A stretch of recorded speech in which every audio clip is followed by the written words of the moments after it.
Hey YouTube, this is Vlad from the Wildlife Channel, and today I'm at a river near Miyazaki, Japan. I'm doing field test of the Sony a77 Mark II camera body, and I pretty much, came down here and shot a bunch of photographs and a couple of short videos, just to show you guys what the camera is capable of. I think that if you're thinking about buying one of these, this would be really beneficial for you. So stick around, take a look, and I hope that you make up your mind based on this video.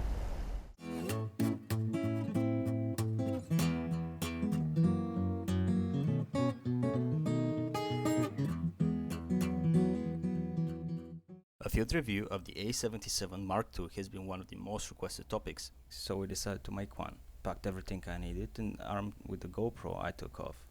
The spot is nothing special, just a riverbed near the place where we live at. And to be frank, it wasn't my first pick of choice, but near the other one there were people working, so I decided to not take any chances and go to the backup plan instead.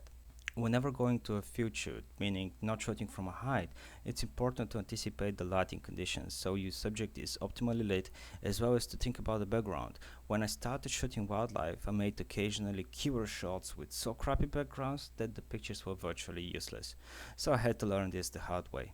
After finding a suitable spot, I laid something to lie on and covered myself with the camera netting. In my experience, especially for bird photography, you don't need to go to extreme lengths with camouflaging yourself. As long as the birds can't recognize the shoulder, neck, head, profile of a human, and you somewhat look like the surrounding area, you should be good.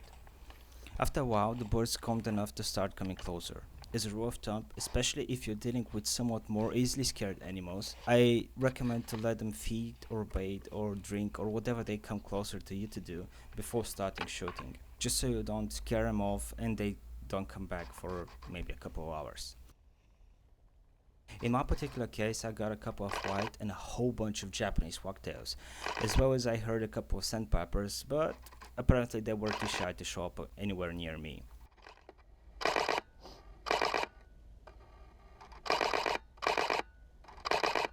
The GoPro picked up the sound of the shooter as if it were an AK-47 firing, but in real life it's actually not that loud.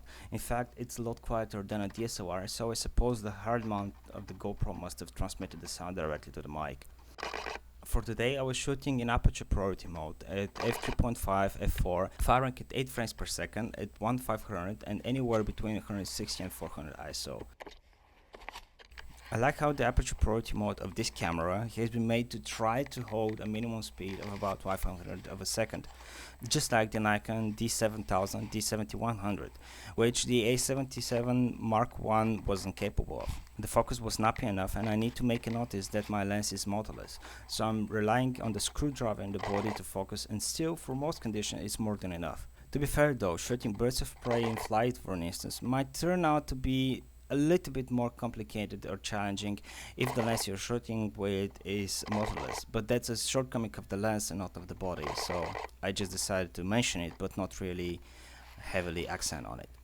I also shot a few short videos. The focus in this case automatically goes to a lot slower speed, the intention of which I can only assume is to avoid the sound of the lens focusing being heard in the clip like here.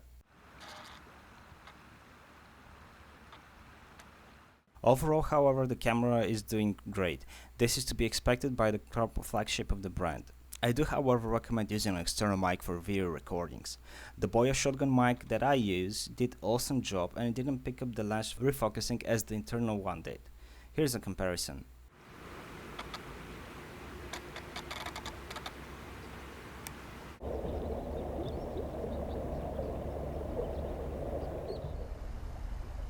Okay, so the sun is setting. I decided to call it today a little bit earlier than I usually do, just so I have some light to film the end of the field test.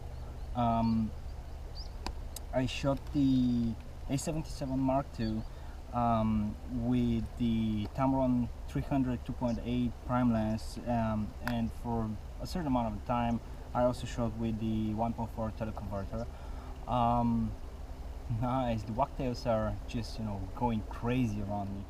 Awesome light, awesome conditions, The rocktails here in Japan are so wickedly calm that, I mean, I'm literally filming right now. I don't have my netting on me, and then I have one maybe 3 meters away from me, and then another one that just flew off and landed maybe 4 or 5 meters away from me. So they're completely calm. They don't care about me.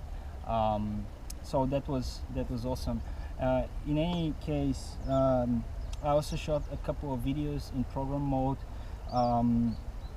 I don't like the sound that the internal mics have. It's not bad. It just has, you know, a lot of additional noise, like, you know, wind blowing in, or, you know, above the mic and the little hole. So this would produce a bunch of additional noise.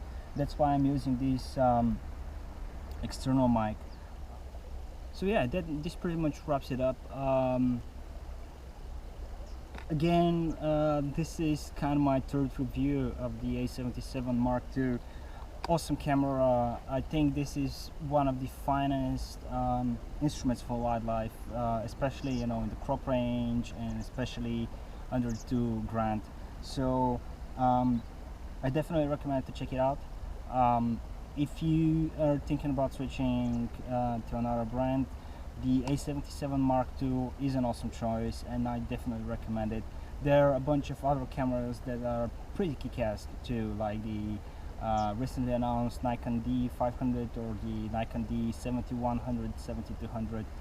There are also Canon cameras like the 7D and 7D Mark II. Check it out. If you haven't seen one of the other videos or both, click here. They will be somewhere on the site. I pretty much go through the different specs and why I like them and not.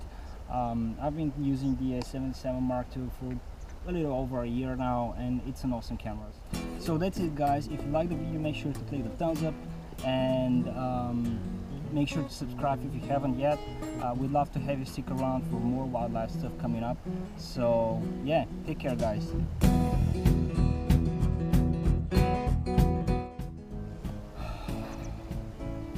The life of a wildlife are so freaking hard.